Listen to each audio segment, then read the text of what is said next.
So I wanted to just give a little bit of an introduction before I dive into some qualities of presence. Um, for me, this inquiry of presence, I can track it a really long way. I can track it to being a young child in the forest. I grew up in a family in which we were frequently in the forest or camping or hiking.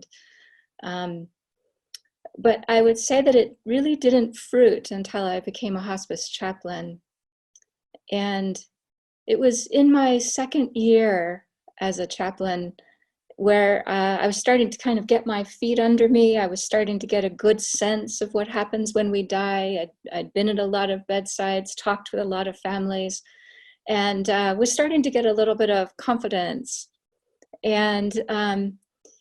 But I had confidence in the wrong thing, as a client explained to me, actually shouted at me one day.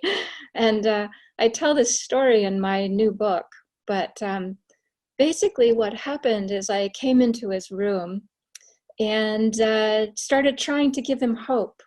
Started making him feel better. I was using my words. We were using stories, and all kinds of things. And this typically peaceful man actually just yelled. He screamed at me to stop it. He told me, stop trying to make me feel better. And that was a little shocking. And I said, but don't you want some hope? Don't you want something that's going to make this easier? And he yelled again, and he just basically said, is there really anything that's going to make this easier? Isn't death going to come in and take me away? Isn't that what's about to happen? And he goes, is there any comfort in that? And I kind of sat back and really didn't know what to say. It shocked me a little bit. And I couldn't come up with a language or anything, when all of a sudden I realized, why am I actually trying to make him feel better? Why am I trying to take death away when it's actually sitting in the room? He's telling the truth.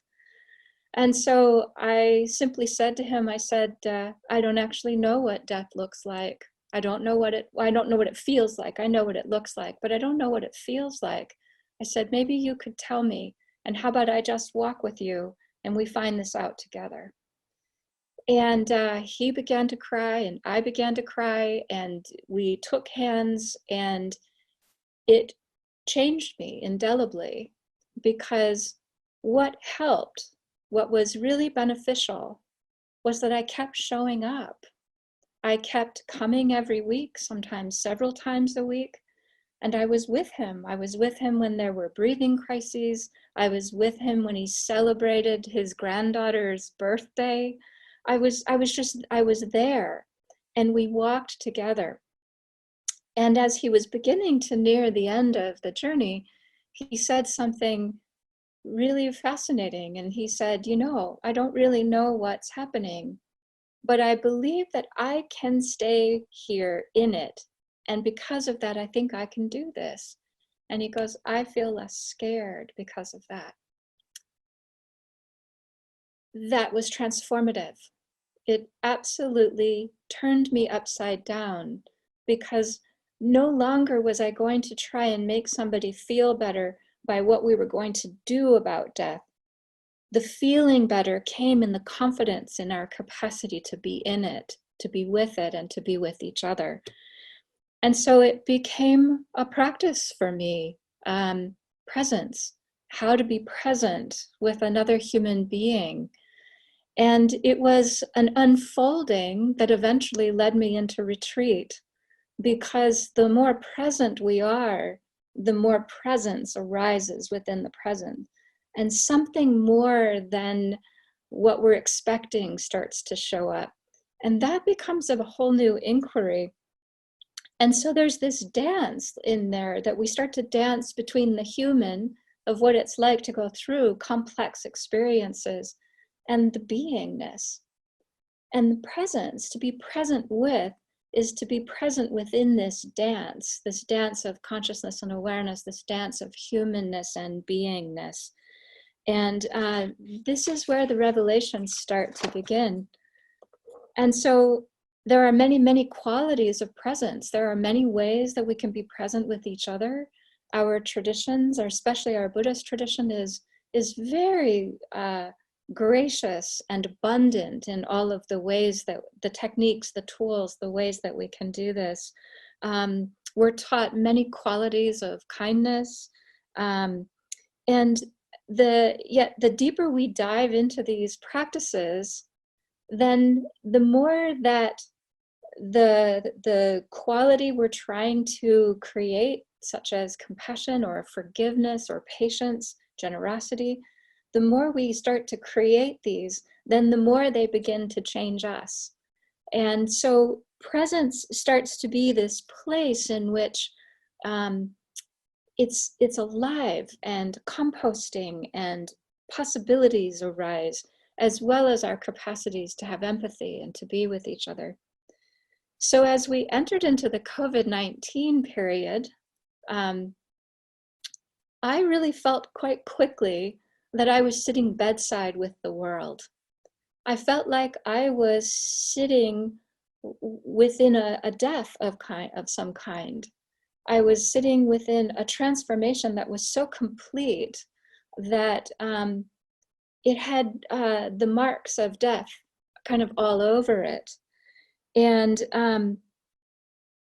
as I began to contemplate that, then a lot of new kinds of realizations or discoveries occurred, in which what we do when we're present with dying is really what we do when we're present with living.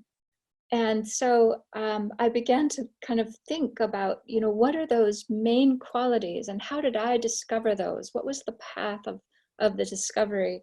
And so that's what I want to share today, just a little bit. Just these 4 qualities, and they're going to sound very familiar because these are words you've heard before. And so I encourage you to stay in the innocence, and to maybe see if these words can describe something either you've known or maybe something you haven't known. Because I think we're in a time in which our hearts are already softening. We're already starting to see all kinds of things in our minds that we didn't see a few months ago. And our ability to stay present, or to be present within, it's really going to help us not only move through this with grace, because there's a lot of unknown still ahead of us, but it also allows us to move through it with empathy, because there's a lot still going on out there. So a lot of people are dealing with a lot of things. And so we're very, very tender right now. We're tender, and I think our minds are on display because some of our coverings have been torn off.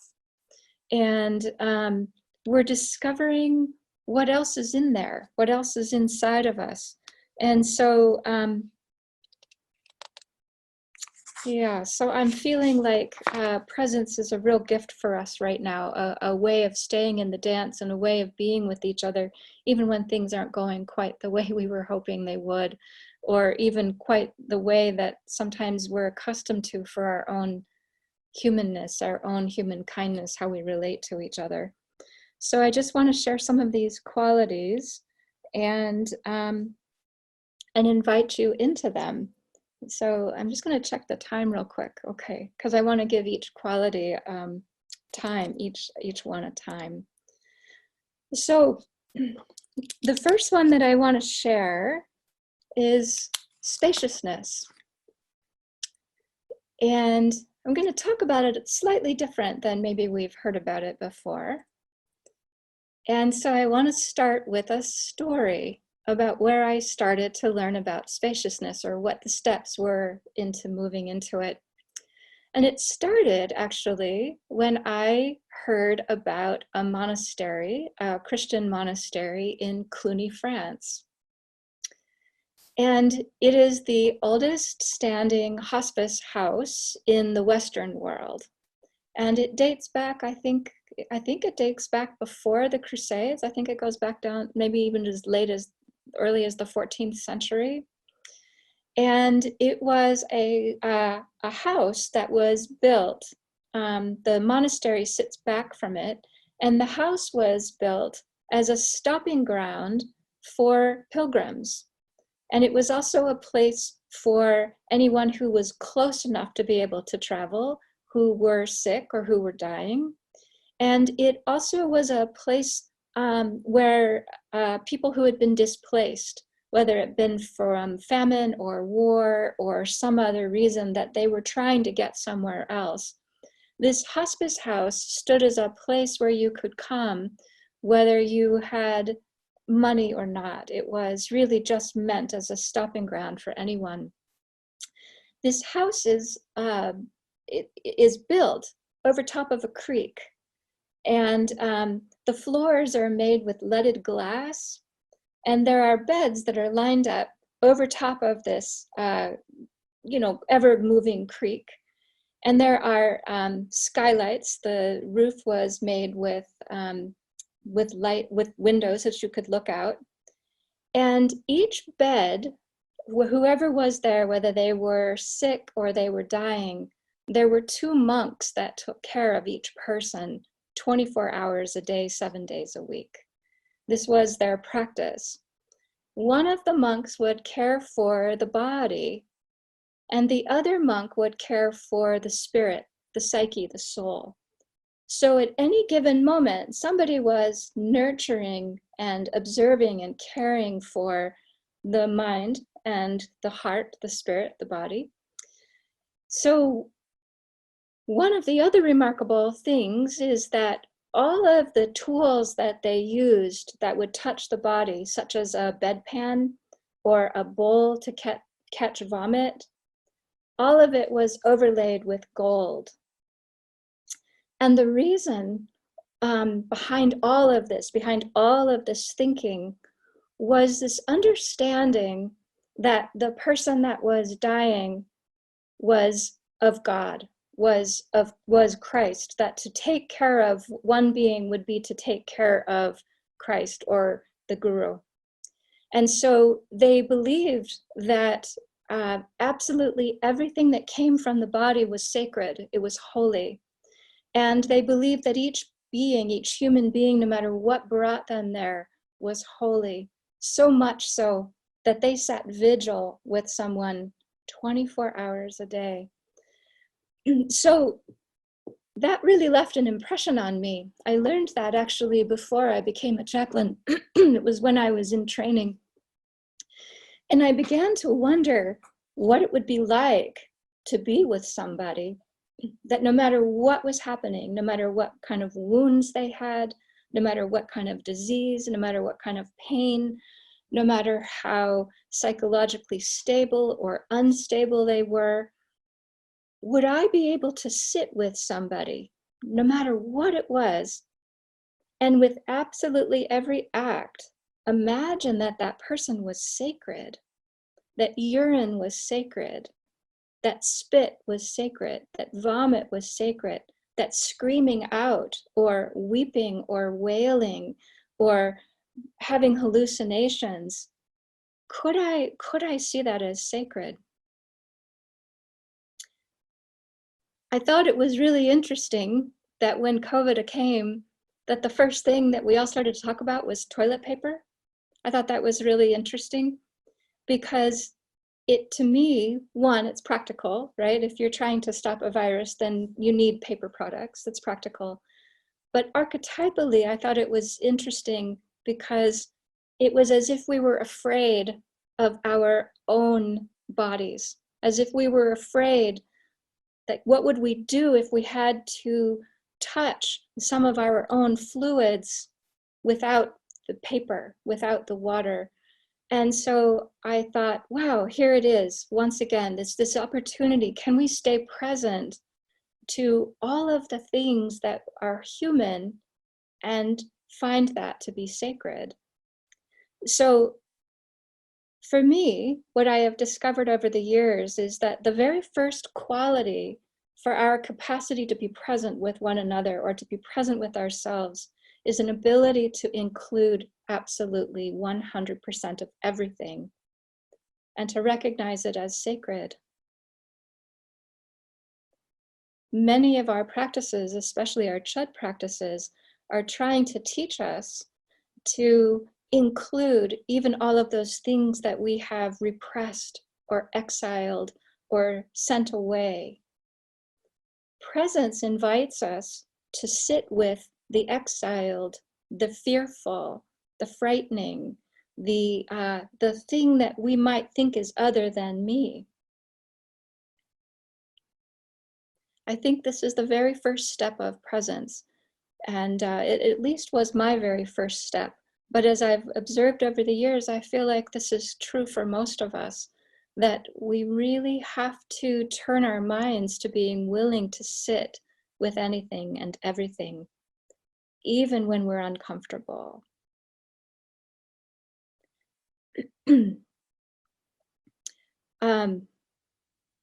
You know, it wasn't very long ago in our culture, especially in America, Western cultures, but especially America, in which we didn't even include death as part of our lives. We didn't really even include it as part of our healthcare. We put it in the back room. We made it go away the best that we could.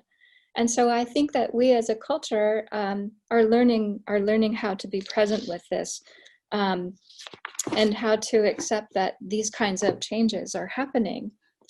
And one of the challenges with COVID has been to watch the climbing death rates, or to kind of watch, just watch the statistics every day, to be present to that, to stay present that each one of those numbers represents a human being and a family. So in the beginning, when I first started to work with presence, I called it spiritual presence, but I also called it holding space. It's a common term now that you hear in hospices, of this ability to hold space for somebody or to hold space with somebody. I think that's another way of saying that we want to include, that we're going to embrace a situation with such expanded arms that it can have like a cauldron or a womb or an embrace of transformation. So we're allowing ourselves to be present, or not only to be present to, but to embrace the entirety. That's coming from that understanding of sacred, of that we're going to see this moment as sacred, whether it be a dying moment or just this moment of living, that we're going to embrace it with a nature of the sacred. Many programs are being built around this in hospitals. There's a big program called No One Left to Die Alone. It's coming out of this feeling of, let's go ahead and embrace these processes. Let's be with one another. When COVID-19 came, I would say that the most frequent phone call that I've received in the last few months has been, how do I love my loved one when I can't actually be with them? And what do I do with my own isolation? For whatever the karma is, I've received a number of calls from people, especially whose parents have died of COVID, or who have had an ill sibling who had to die in a hospital alone because they couldn't go. And so I started to just work with that. Like, my first instinct, of course, was, well, how can we start to create a connection, and how can we use technology and all of these kinds of things? And I began to realize, wow, this is punching one of the great fears of dying. The ordinary person is afraid of being alone. And so as I began to think about this and just go, well, what is the intelligence here? What is the metaphor? What is it that I can actually work with? And began to lean into the inquiry of space, and discovered that when we use the word holding space, we're actually creating a separation. Because if I am going to hold space for you, then I'm holding something that I'm not a part of. And so it kind of binds us to only being able to touch someone's hand or look at the screen in the video. But is there another way that we can enter space together, and especially with ourselves? And how can we do this? Are there possibilities? Is there something else besides tragedy here? Is there a way that we can be with each other in the space? And so I started thinking about it like a valley or like a gap, that there was a gap between me and this person, or between me and the dying, that rather than me always having to embrace it, what if there was a space between us that we were sharing? So that I'm sitting here and you're sitting here, we're all on this computer, but there's a space between us, right? So what happens in that space? Rather than being focused on me doing something for you, what's going on in this space? And is there something that we can cultivate in there that can offer kindness or comfort? In Christianity, the Psalm 23 is, even though I walk through the valley of the shadow of death, I shall fear no evil. The valley, right? The gap. But what happens when we recognize that the shadow of death is always walking with us, right? Well, then we're always in the valley. So we're always in this gap. We're in this in-between. And if we try to get to the other side of something, we miss that both sides are sitting in the same space, right? So I began to play with this gap. In my book, my new book, Wisdom Moon, I talk about this gap as the gap of dualism. It's the gap between me and you. But what happens if we go into it? Well, when we go into it, we discover all of the teachings of emptiness. That's what's in there, the emptiness. So then if we take it really practical, just a very practical view of it, then we're always in a gap, we're always in a bardo. And so if we think about what happened before COVID and the moment where we don't even know where it is, right? We don't know where post-COVID is. So what happened in the gap? What happened in the emptiness? Well, one of the first things that happened was shock, right? We were shocked. So one of the great pointing out instructions that our masters use to help us open up our minds: shock. Something that stops our mind from doing what it's always done before. Something that stops the self from always manifesting itself the way it believes that it is. COVID-19 did that. It stopped us. And we entered into a gap, which within that emptiness, we have a chance to find out that who we are is not who we thought we are. At the very same time, if we want to translate that to sitting with somebody who's dying, if we sit in the emptiness, we know less and listen more. Because we're not looking through the person who has to maintain the space. Instead, we're in the space exploring what's in there.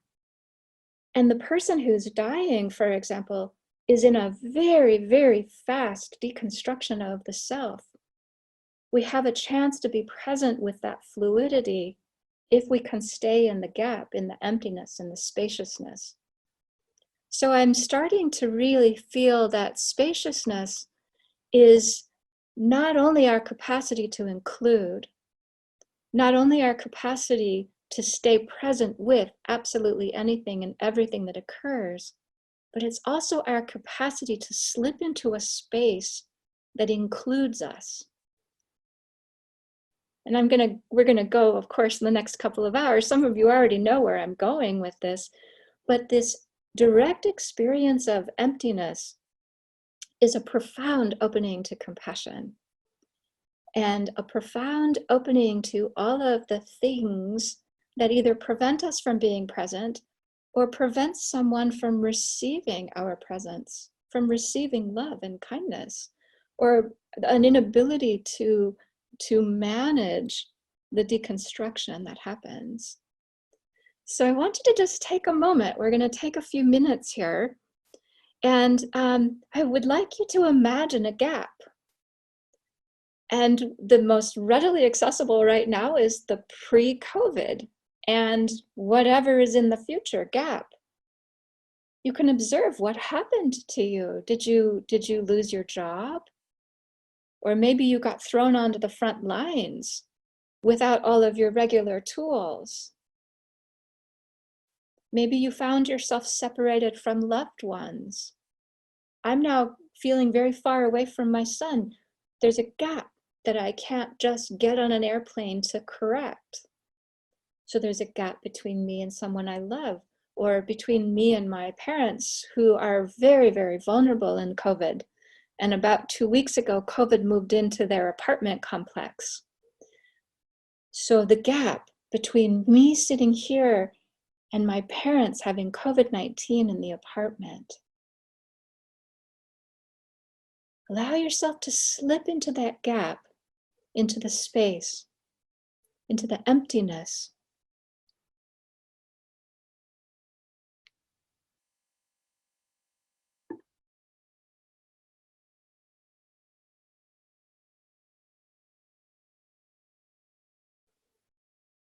You can imagine it as a valley if you would like, where you have the past and the future on either side, and this moment is the gap. And then this moment, and now this moment.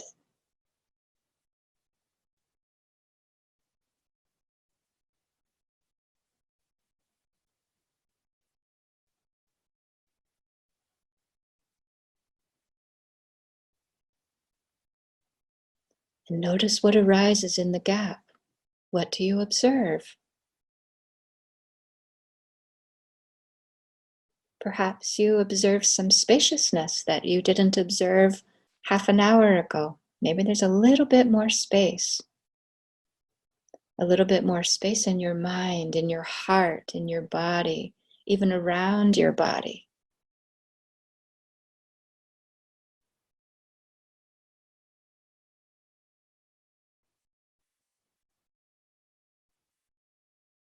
Maybe you can even breathe into the space and feel breath in the space or breath moving into space.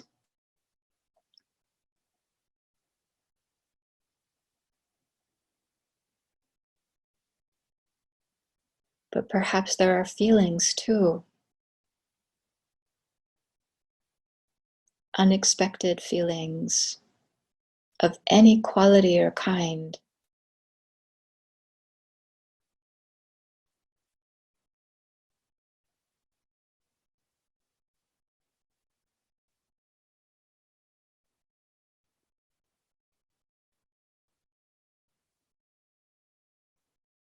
Perhaps you can notice the innocence of not knowing, that this is a space of not having so many answers.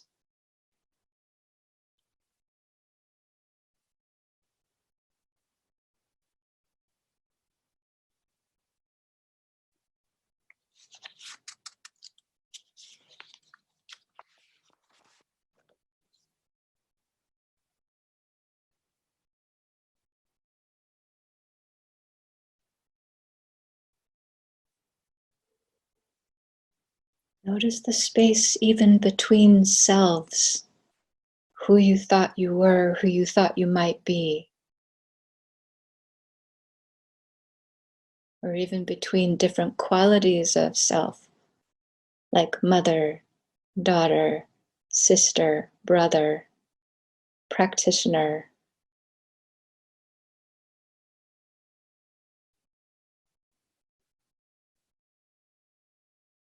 Perhaps there's a space within qualities of identity if your work has changed.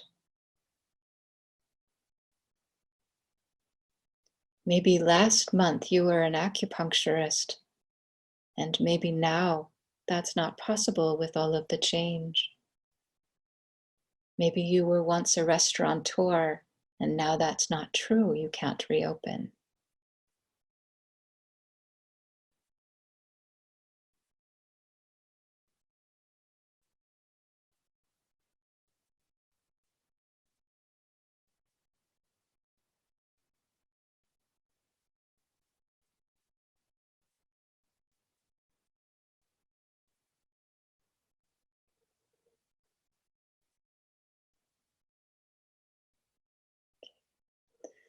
So using your breath, we're going to come back to some cognitive words. We're going to move into another quality, but hold this spaciousness. You can even imagine that you might hold this spaciousness when you're in an argument with your partner, or maybe when you're sitting at the bedside, or maybe you come up on a car accident, or maybe you have to go to the grocery store or the gas station, or something that used to be very ordinary that isn't so ordinary now. Feel the spaciousness. See if you can hold this emptiness, this spaciousness. We're going to move into the second quality, which I have been calling solitude. Perhaps you'll notice that I'm doing a couple things. One is I'm working on a progression. We're going to move more and more deeply into the heart. It's a progression of how we move into our hearts, and I think also how our minds open a little bit. But I'm also touching on some of the qualities that have perhaps been a little scary for some of us during this time, of solitude being one of them. Some of us have felt very isolated, and that hasn't felt like solitude. That has felt something inflicted on us, something that we couldn't control or change. And most of us, fortunately, have stayed with our bodhicitta motivations, which has given us a tremendous amount of strength for staying in quarantine, because we know why we're doing it. We're doing it for each other, and we're doing it for our loved ones, and we're doing it for all the people who are vulnerable in our culture. So I don't know about any of you, but when this really sunk in, and maybe you can nod or something to help me see if this was a similar experience before I tell you this story.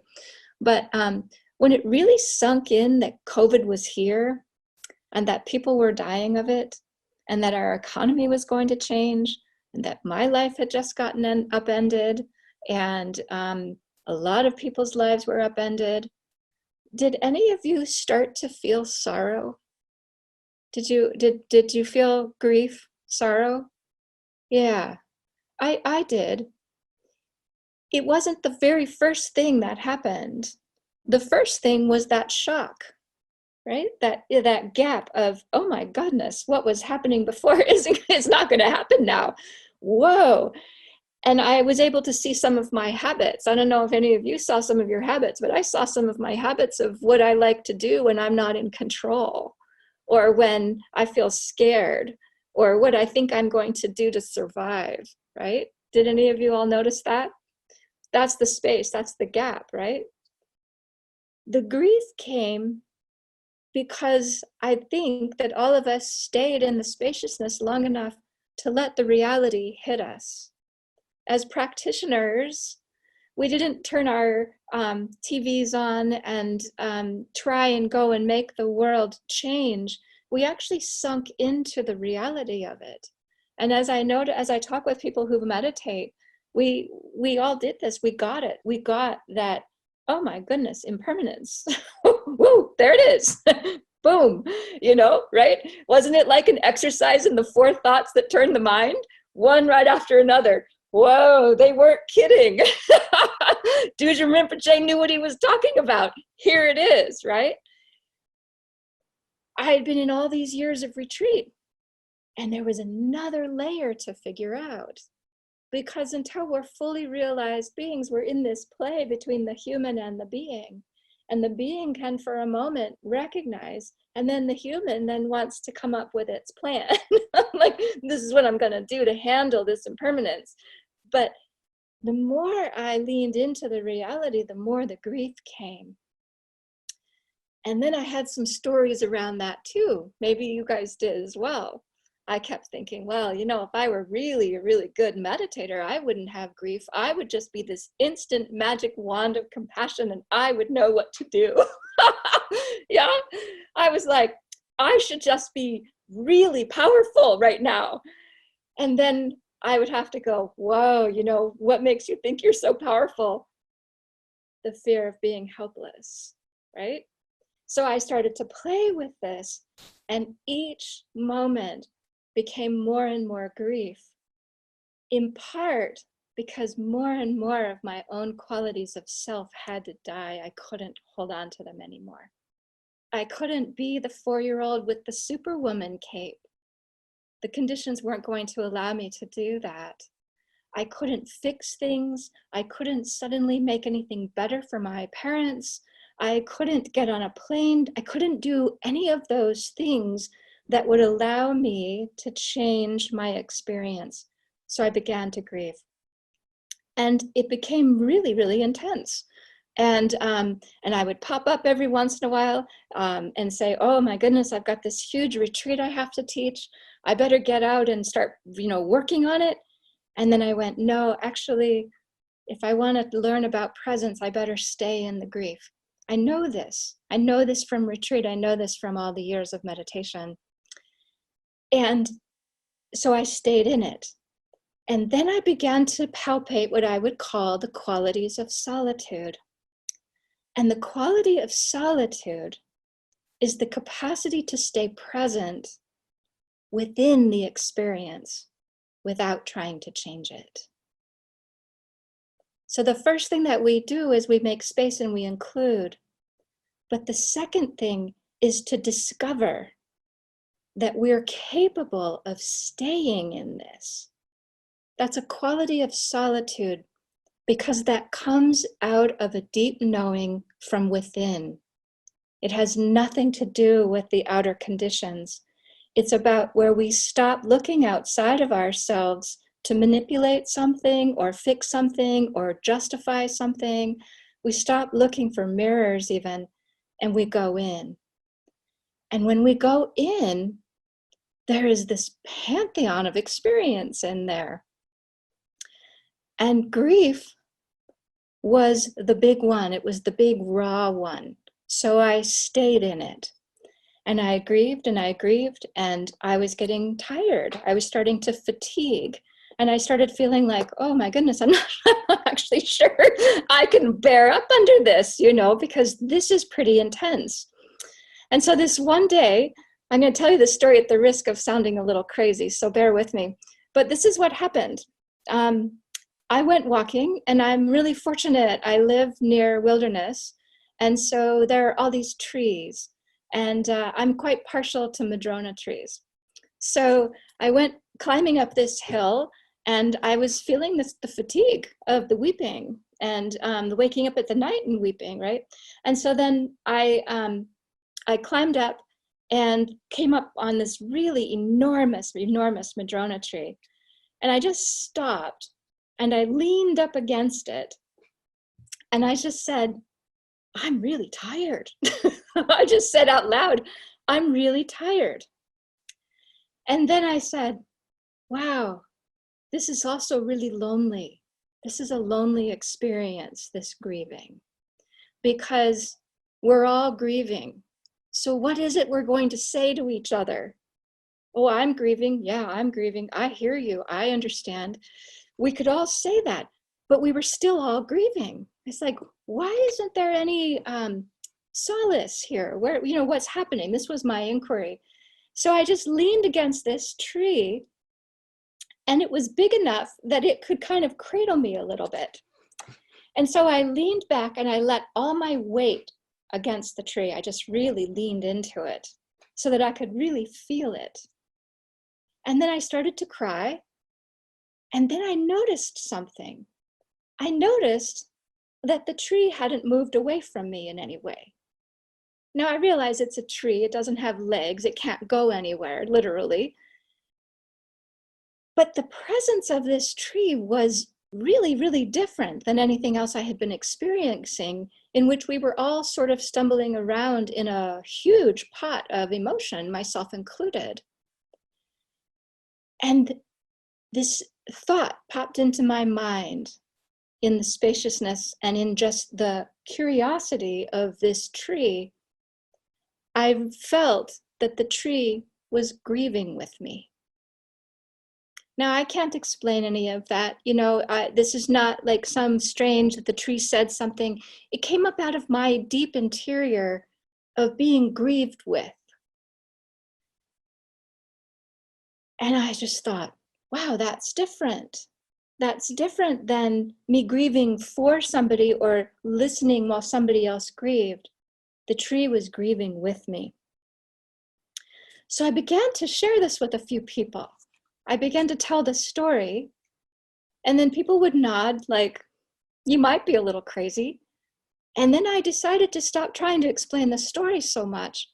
And instead, when somebody would say something, I would just simply say, I grieve with you. I am afraid with you. I am helpless with you.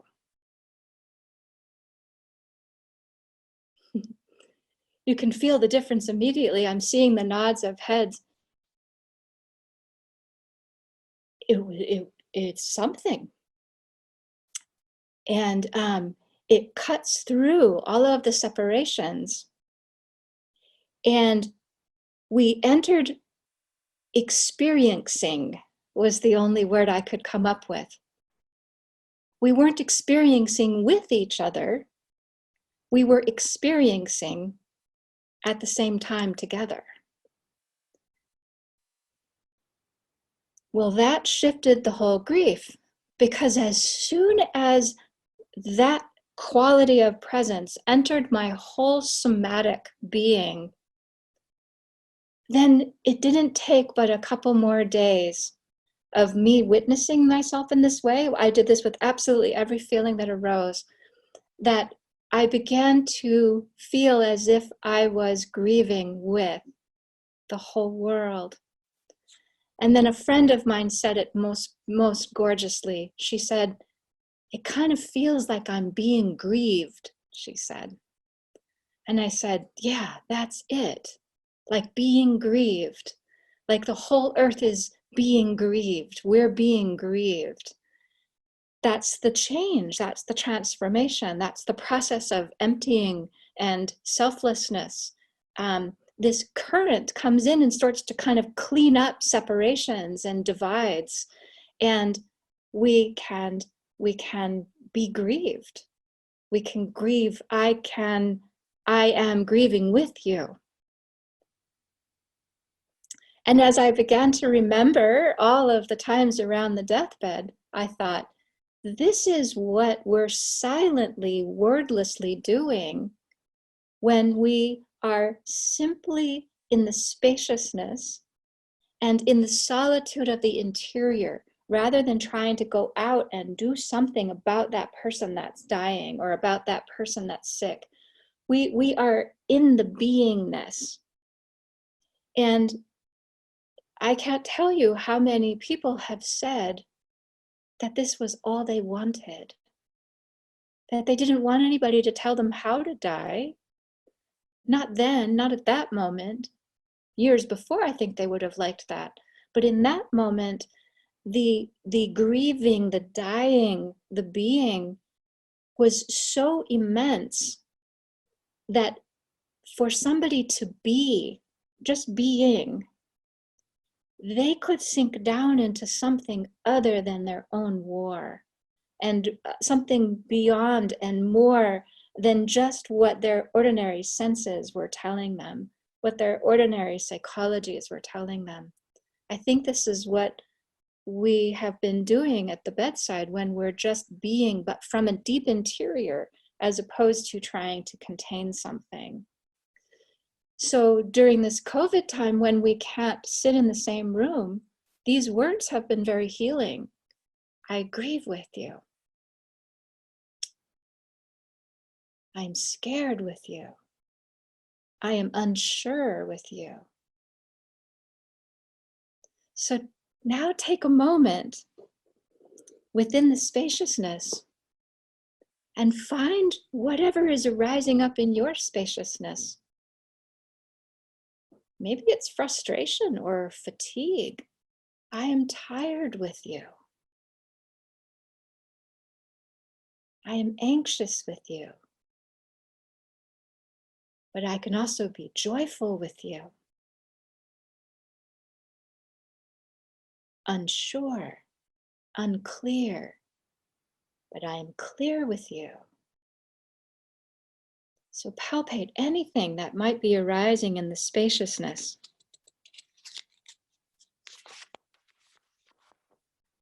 And simply offer this kindness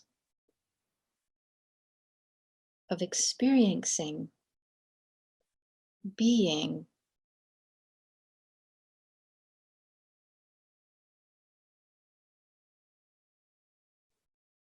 connecting. I am isolated with you. I am tired with you.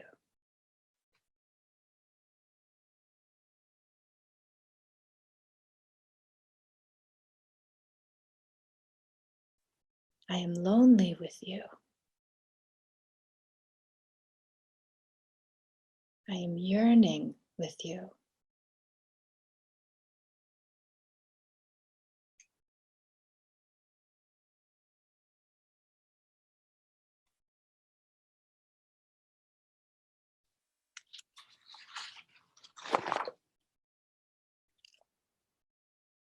I am quieting with you.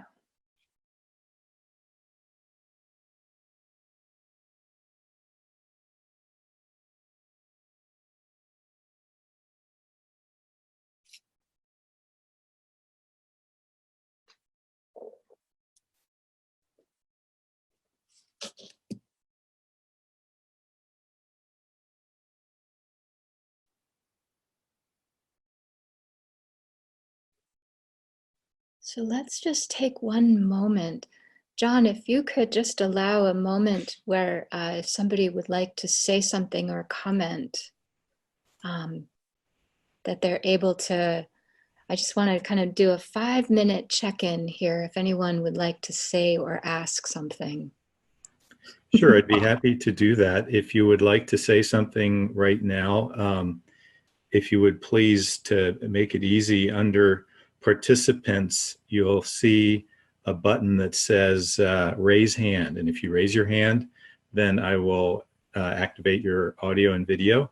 If you'd rather not do that, you can send me a chat privately and I will read it if you'd prefer to remain anonymous. But I think what Amita would like is to talk to somebody. So are there any raised hands, please?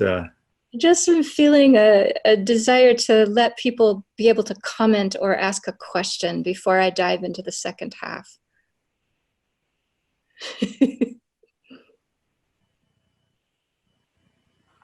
And it's okay if there are no questions. We're just about to plunge a little deeper. Okay. I'm not seeing any hand raises, but you can also just wave real wildly. And if I see it, I will. Oh, I'm sorry, Audrey. Oh, okay. You almost got unmuted. No? Okay. Well, we'll just keep going. We'll just keep going. I'm gonna, I want to look at the second page of people for a second. Okay.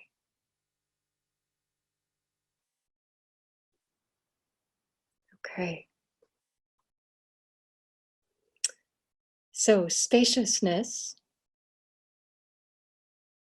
solitude is going to be the 4 S's today. And now we're going to move into stillness.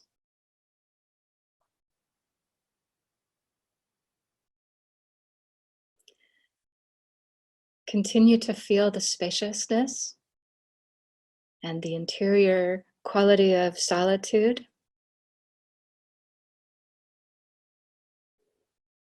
And I'm going to share a couple stories.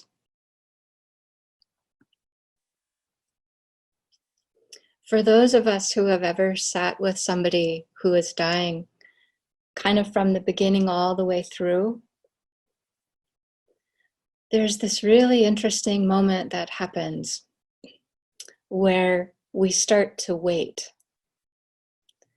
where we've done some of the hard outer work. We've said some of the things that we've said, needed to say. We've taken care of some of our business, and the crises that still exist are kind of going to go on anyway, and we're not really paying so much attention to them. And we start to wait. And there are two kinds of waiting that happen. One kind of waiting is waiting for death to happen, right? We started kind of watching every moment going, well, is this going to be it? Oh, I wonder what this is going to be it. Well, maybe this is going to be it. And if we're not trained, this is what the ordinary person does. There's just this waiting of being not sure how long it's going to take. But there's another kind of waiting that I want to point out, and that is the waiting that happens when everything gets suspended. So rather than waiting, it gets suspended. So that the only place that we are is right here at this bedside, right here, right now. There isn't anywhere else for us to go and nothing else for us to do. We're suspended, we release into the liminality. We're no longer trying to observe everything that we're thinking or feeling. We're simply releasing into being here. And we wait. We're in a suspension. So when I first came out of retreat, I wandered for a little while. I didn't really know where to go or what to do. And I kind of just followed one thing after another. And I ended up in Santa Cruz. And Santa Cruz was to me a little bit like Las Vegas. I thought I would never go there. And then I ended up being there more often than I ever anticipated, because I had all these ideas of what I thought Santa Cruz was, and I couldn't imagine myself there. And I ended up spending 9 months there.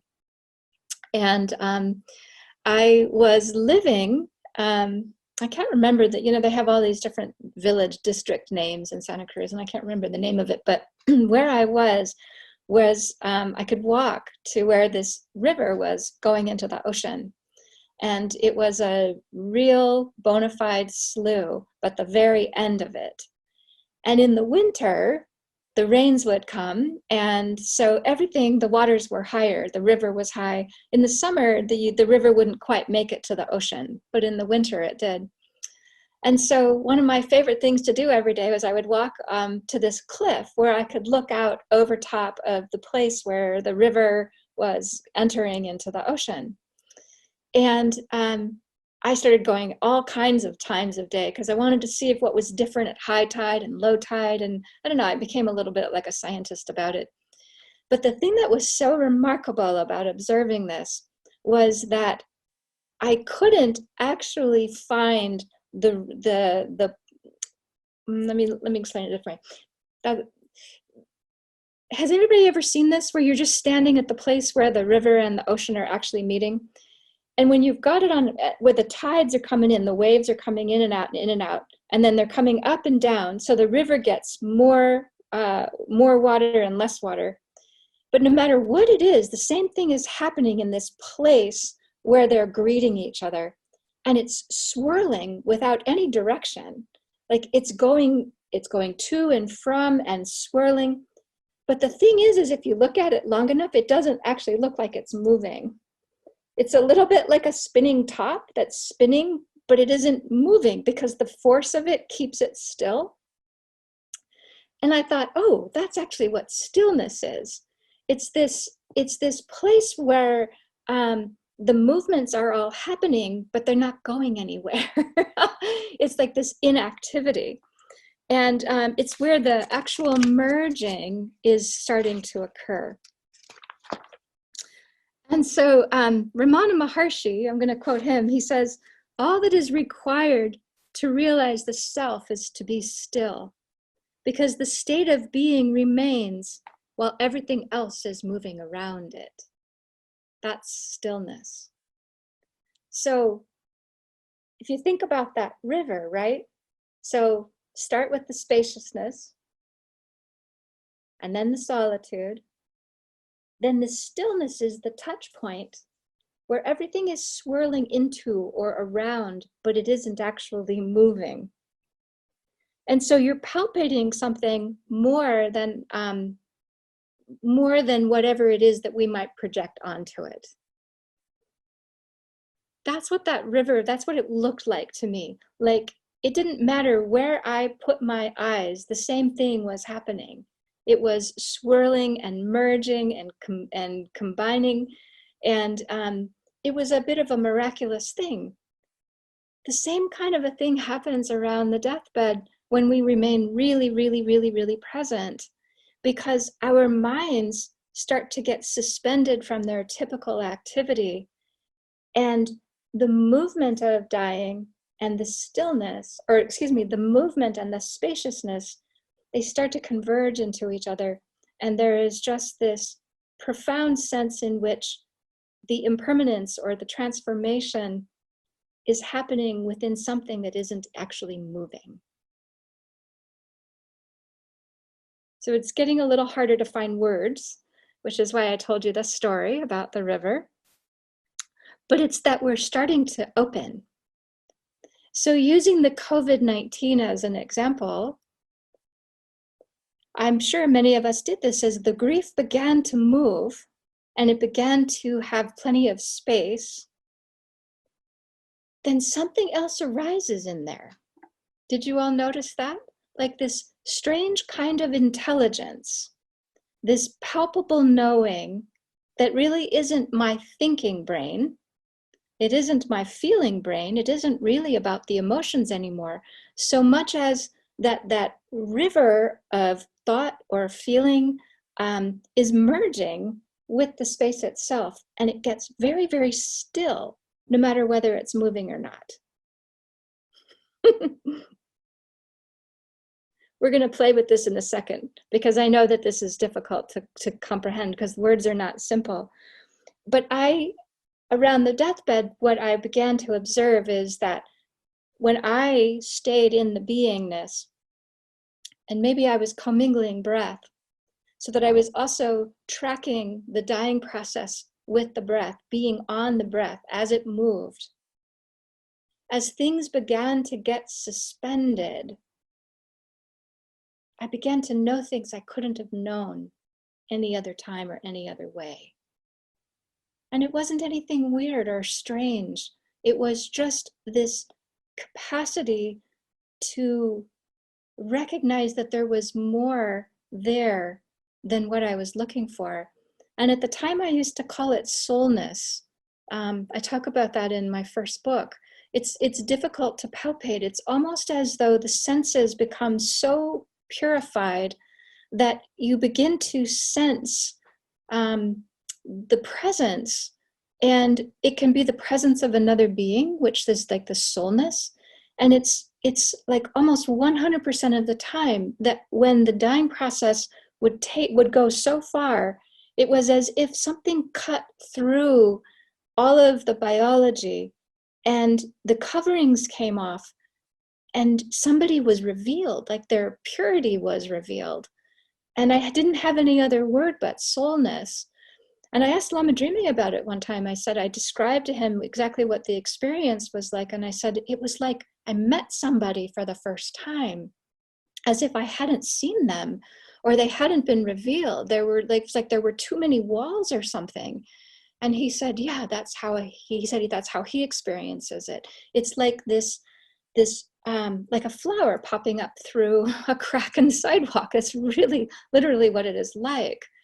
And another friend of mine once said he himself was in treatment for, I believe he was in stage 4 cancer and a long, long time Dzogchen practitioner.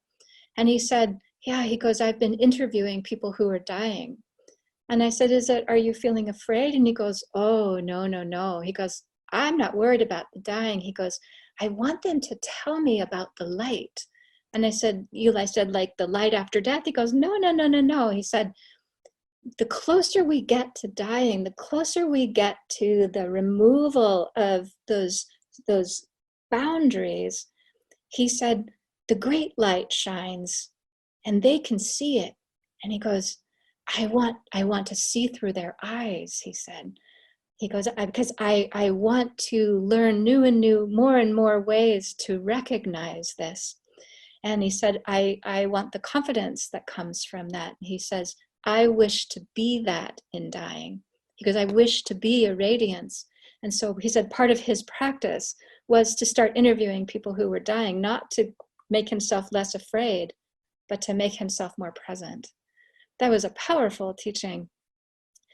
When we move into that stillness and the coverings start to come off, or we're suspended like that, then this intelligence, this luminosity, this presence, soulness, it really does start to pop up.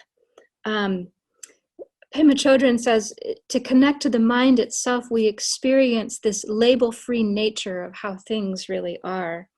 And she said, we start to connect to the basic goodness just as it is, because we're no longer trying to ascribe labels to it. And so in retreat, I began to think this is where meditative stability leads us. It's this, not only are we capable of being present too, of processing everything, but we begin to merge like a river with the ocean. And we enter the mind, we enter this flow, and it's still. It isn't moving, even though it's moving. So the shock of the gap, the shock of the emptiness, the dropping of our conceptions, then what starts to happen in this suspension is we start to melt as opposed to fix or do or change. It's the non-action of the unceasing activity, is what Ramana Maharshi says. So we're going to play with another way of doing this. You guys ready for a third one? Yeah? Okay. Fewer words, more practice. So allow a memory to arise, any memory of any kind. Just a memory, maybe a memory of the day your child was born, or a memory of the day you moved into the apartment you're living in, or the day you met your partner, the day your dog died. Just pull up a memory, any memory.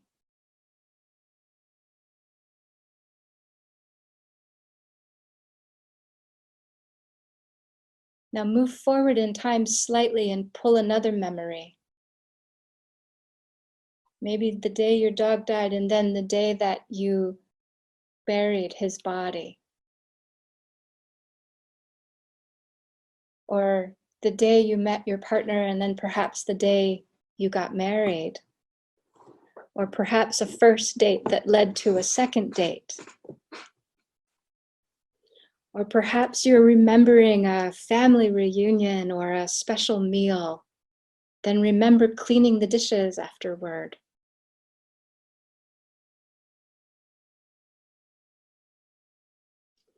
And move forward a little bit more in time.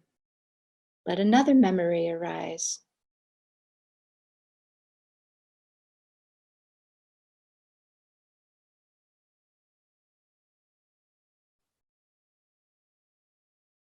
Bring it into its fullness. Get all the sensory memory. Were you outside or inside? Were you in the US or Europe or Asia? What was your age? Move forward a little bit further. Pull another memory.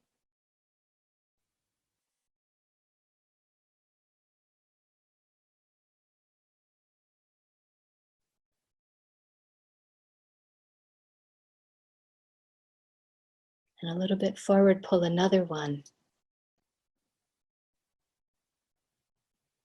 Maybe your new job or something that happened at work. Maybe it was another shock moment in your life.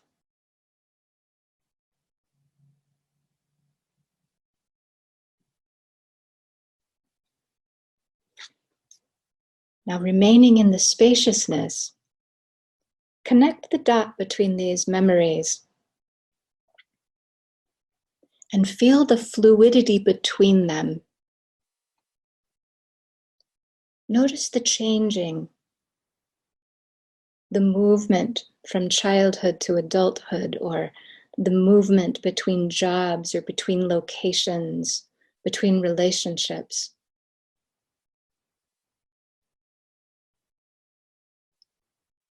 Step into the fluidity to the change as if it were a river, or if it were an endless path on a mountain or across the sky.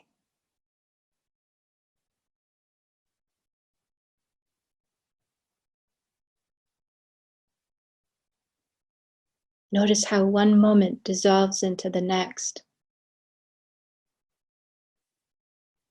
And in the emptiness of this moment, it dissolves into the next one. Feel deeply into the impermanence, the ever-present change. It's always changing.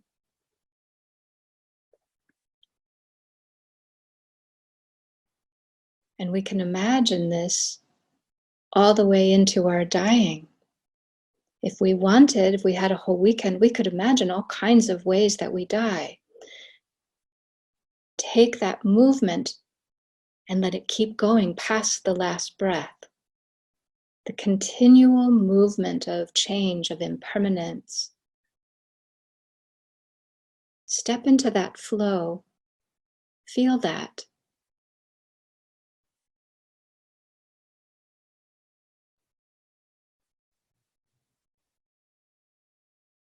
Feel that movement.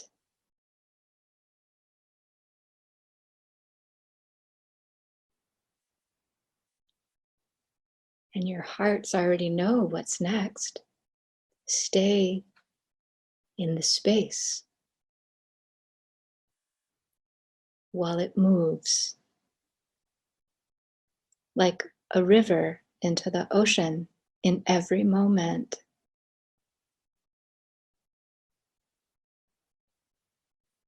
The continual unfolding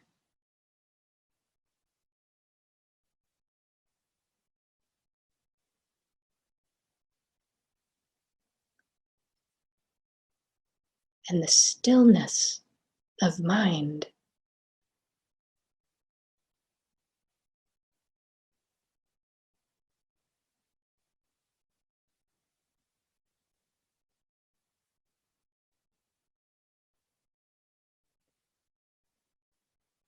Feel that. Feel that within all of your own sensory,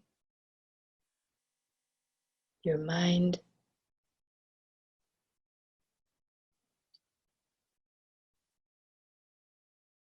But imagine being with someone in this, from this place of spacious solitude, stillness, or someone being with you in such a way as this.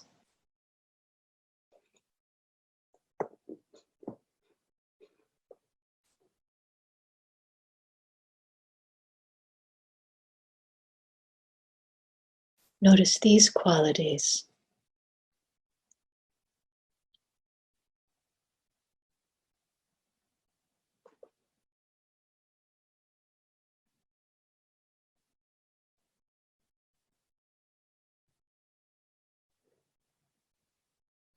And so I'm going to talk while you stay here, because we're moving into the fourth quality. It happens all by itself. And the fourth quality is silence. It's silence.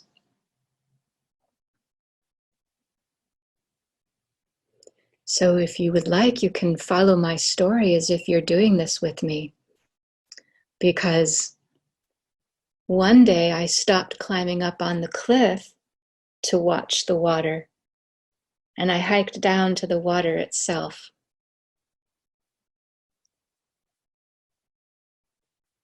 When you step into a slough, or that place where the ocean and the river meet, and it's all swirling, and even in the winter, if you can brave it, you pull your pants all the way up above your knees and you get in as much as you dare. It's just water. It doesn't matter what it's doing, it's just water. And it's an exquisite experience because the mind lets go of the whole river ocean thing. And it didn't matter if I or we can hike up the river and it's the same. And then we hike back down into the ocean, it's the same. The water is water.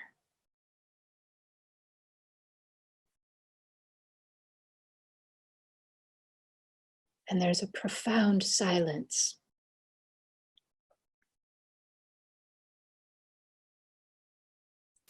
Ramana Maharshi said, silence is the most potent form of work. The guru is quiet and peace prevails in all. His silence is more rest than all the scriptures put together. The silence.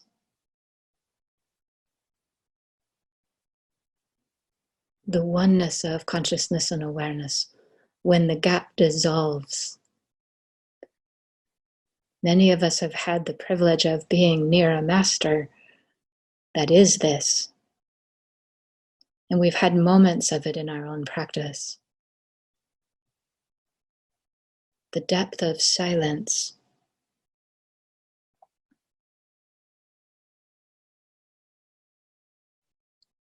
So in this moment, take any glimpses that you have had, any moment of being in the presence of presence, the silence, and share this with one another.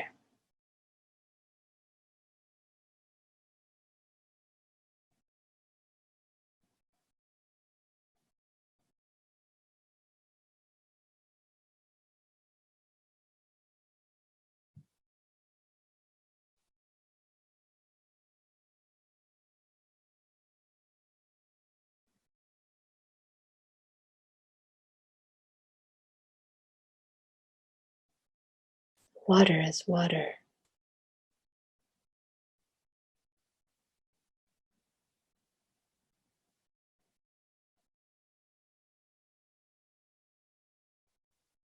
Awareness as awareness.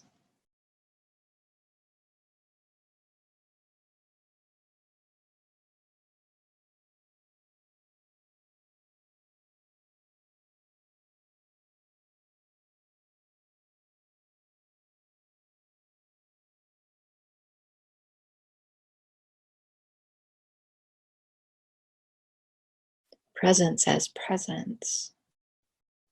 There isn't anything else to do or even say.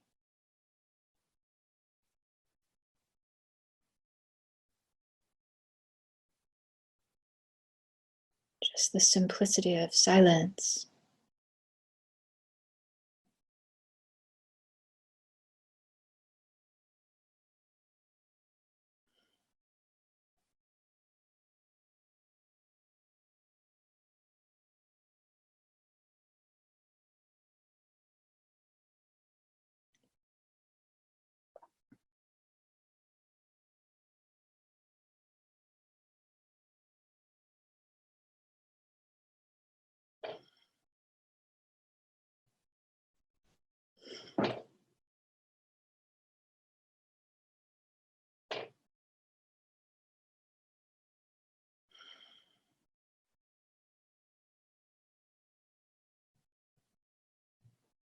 We can rest here at any moment.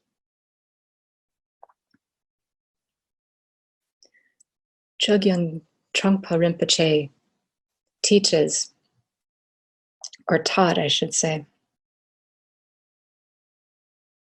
that when we climb to the top of the highest mountain of the path, then what will happen from the Dzogchen view, the Mahamudra view,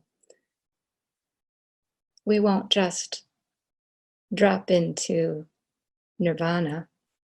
We'll actually turn back around and look back down the mountain and see where we've been standing all along.